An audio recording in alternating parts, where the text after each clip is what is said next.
প্রিয় শিক্ষার্থীরা, set of ফাংশনের ধারাবাহিক ক্লাসের আজকে আমরা 18 নম্বর অনেক গুরুত্বপূর্ণ একটি প্রশ্ন। সবাই দেখো প্রশ্নটা, নিচের অন্বয়গুলোকে তালিকা পদ্ধতিতে প্রকাশ করো এবং ডোমেন ও রেঞ্জ নির্ণয় করো। এখানে বলেছে তালিকা পদ্ধতিতে প্রকাশ করতে, কোনগুলোকে?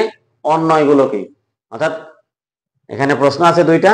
আমরা প্রথম প্রশ্নটা সবাই আগে দেখবো যে আর সমান একটা অন্বয় দেওয়া আছে, সেই অন্বয়ের সম্পর্ক তৈরি করতে হবে কাদের ভিতরে? এক্স এবং ওয়াই এর ভিতরে। এক্স এবং ওয়াই এর ভিতরে। তাহলে যে ক্রোমোজোরটা তৈরি হবে সেই ক্রোমোজোরটার প্রথমে থাকবে এক্স, পরে থাকবে ওয়াই। এখন এক্স কারা? এক্স কোনগুলো হতে পারে? এক্স হবে এক্স বিলংস টু এ হবে, এক্স বিলংস টু এ, অর্থাৎ এক্স এর যে উপাদানগুলো হবে সেগুলো সব কার ভিতর থাকবে? এ সেটের ভিতরে থাকবে। আবার ওয়াই বিলংস টু এ লেখা আছে, তাহলে ওয়াই এর যে উপাদানগুলো হবে সেগুলোও কার ভিতর থাকবে? সেগুলোও এ এর ভিতরেই থাকবে। আবার কি দিয়েছে? শর্ত দিয়েছে, দেখো এক্স প্লাস ওয়াই সমান ওয়ান, অর্থাৎ এক্স এবং ওয়াই যদি আমরা যোগ করি তার ফল কত হবে? ওয়ান হতে হবে। এখন আমরা অঙ্কটা কিভাবে শুরু করতে পারি? তাহলে এসো আমরা দেখবো আমরা প্রথমে দেওয়া আছে লিখে আমরা এই অন্যটা লিখে নিলাম প্রথমে, এবং আর কি দেওয়া আছে? আরো এ সেটটা দেওয়া আছে, আমরা এ সেটটাও লিখে নিয়েছি। এখন আমরা এখান থেকে অন্যটা তালিকা পদ্ধতিতে কিভাবে প্রকাশ করতে হয় সেটা দেখি। এখন দেখো, তালিকা পদ্ধতি বলতে আমরা আসলে কি বুঝতেছি? এখানে কিছু শর্ত দেওয়া হয়েছে, এখানে কিছু শর্ত দেওয়া হয়েছে, অর্থাৎ এখানে যে ক্রোমোজোরটা তৈরি হবে সেই ক্রোমোজোরের ভিতর দৃশ্যমান কোন কোন সংখ্যা আসবে, কোন কোন সংখ্যার সাথে কোন সংখ্যার ক্রোমোজোর তৈরি হবে সেইটা মূলত এখানে নির্ণয় করতে হবে। আর এইটাই হলো তালিকা পদ্ধতিতে প্রকাশ, অন্যয়কে। এখন দেখো, আমরা প্রথমে এক্স প্লাস ওয়াইটা লিখে নিয়েছি। এক্স প্লাস ওয়াই সমান কত আছে? ওয়ান আছে।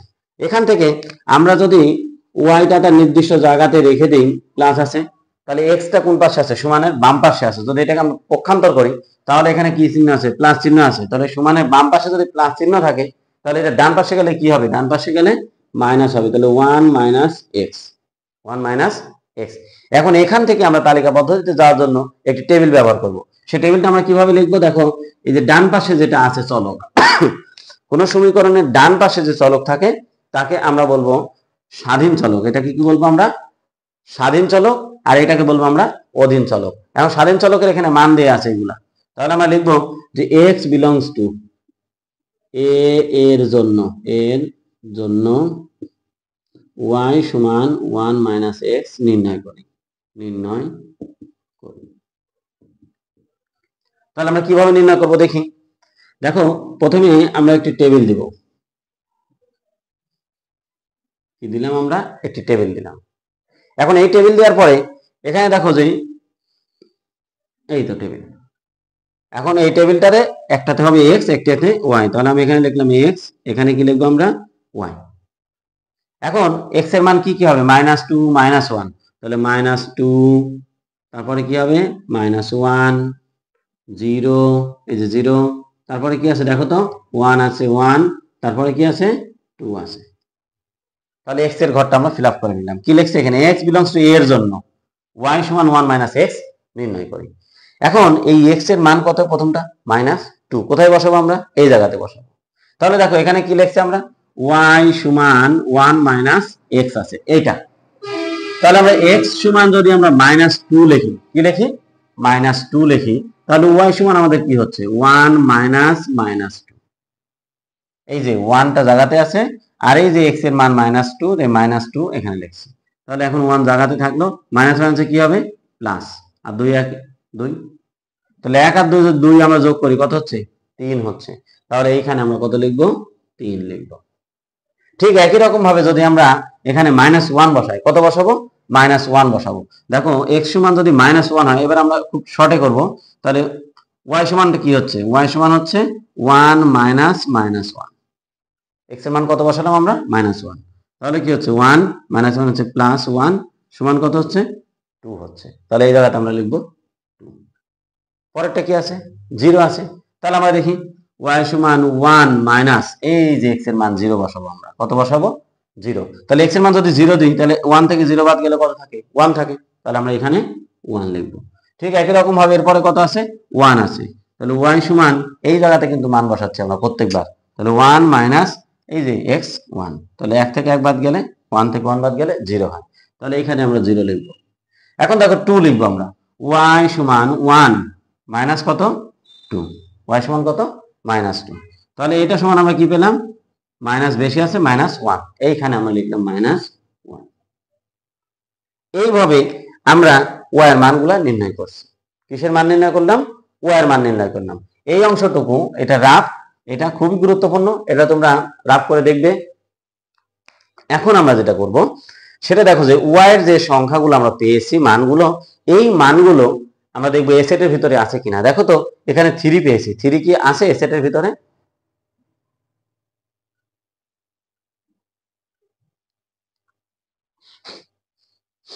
ওয়াই মান আমরা কত পেয়েছি? 3। এই 3টা দেখো এ সেটের ভিতরে আছে কিনা। না, 3 কিন্তু আমাদের এ সেটের ভিতরে নেই। এখন দেখো 2 আছে কিনা? 2 আছে। 1 আছে? 1ও আছে। 0 আছে? 0 আছে। -1 আছে? আছে। তাহলে ওয়াই এর যে মানগুলো আমরা পেলাম সেই মানগুলোর মধ্যে 3 এই এ সেটের ভিতরে নেই, কিন্তু আমাদের শর্তে যে অন্যটা দেয়া আছে সেখানে বলা আছে y belongs to a, অর্থাৎ ওয়াই এর প্রত্যেকটা উপাদান কার ভিতর থাকতে হবে? a এর ভিতর অবশ্যই থাকতে হবে। তাহলে আমরা নিচের লাইনটা কিভাবে লিখবো দেখো, লক্ষ্য করো। এই যে 3টা আমাদের এর ভিতরে নেই, তাহলে 3টা আমাদের নট বিলংস টু এ লিখবো। আমরা কি লিখবো? এই ভাষাটা, যেহেতু 3 নট বিলংস টু এ, অর্থাৎ 3 এই 3টা এর উপাদান না। তাহলে 3 যদি এর উপাদান না হয় তাহলে 3 কে আনলো কে, বা 3 আসলো কার মাধ্যমে? 3 আসলো এই -2 এর মাধ্যমে। তাহলে এই -2 আর 3 যে একটা ক্রমজোড় তৈরি হচ্ছে, এই ক্রমজোড়টা সম্পূর্ণ বাদ যাবে আমাদের কোথায় থেকে? অন্যয় থেকে। সেই অন্যয়টার নাম কি আছে আমাদের? আর আছে। তাহলে এই যে -2 3, যে -2 এবং 3 দিয়ে যে ক্রমজোড়, সেই ক্রমজোড়টা আমাদের অন্যয় থেকে বাদ যাবে। তাহলে অন্যয় থাকবে কোনগুলা? অন্যয় থাকবে আমাদের এই শর্তের ভিতরে যেগুলো আছে সেইগুলো। তাহলে শর্তের ভিতর কোনগুলো আছে আমরা লিখে নেই। শর্তের ভিতর কি আছে দেখো তো, -1 -1 2, এই যে -1 আর হলো 2, তারপরে কি আছে? 0 1, তারপরে কি আছে? 1 0, এই যে এই ক্রমজোড়। তারপরে কি আছে? 2 -1। এইটা আমাদের অন্যয় নির্ণয় করলাম। আমরা কি নির্ণয় করলাম? অন্যয়। যেটা প্রশ্ন বলছিল যে নিচের অন্যয়গুলোকে তালিকা পদ্ধতিতে প্রকাশ করো, তাহলে অন্যয়টা আমাদের তালিকা পদ্ধতিতে প্রকাশ করা কমপ্লিট হলো। এরপরে আবার কি করতে বলেছে? ডোমেন ও রেঞ্জ নির্ণয় করো। তাহলে এর পূর্ববর্তী অঙ্ক অর্থাৎ 17 নম্বর অঙ্কে আমরা ডোমেন এবং রেঞ্জ নির্ণয় করা শিখছি। দেখো এইরকমই একটা প্রশ্ন ছিল, সেখান থেকে আমরা ডোমেন এবং রেঞ্জ নির্ণয় করছি। তাহলে এসে আমরা ডোমেনটা কি নির্ণয় করি। তাহলে আর এর ডোমেন, আর এর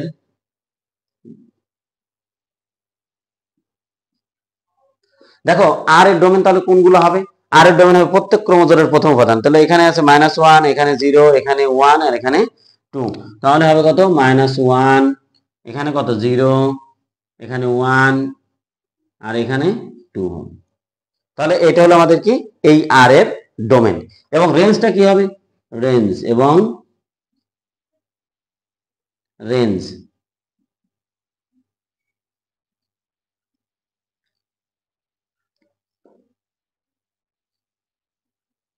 তাহলে রেঞ্জটা কি হবে? রেঞ্জটা কি? প্রত্যেক ক্রমজোড়ের দ্বিতীয় উপাদানটা হলো রেঞ্জ। তাহলে রেঞ্জটা কি হচ্ছে দেখো, 2 হচ্ছে, এখানে 1, এখানে 0, এখানে -1। তাহলে আমি এটা লিখে দিই। তাহলে 2, এই যে 2, তারপরে কি আছে? 1 0 -1, তাহলে 1 0 -1। তাহলে আমাদের এই যে 18 নম্বর যে প্রশ্নটা, সেই প্রশ্নটা এখন সম্পূর্ণ হলো। তোমরা খাতায় লিখবে এবং সুন্দরভাবে এগুলা বোঝার চেষ্টা করবে।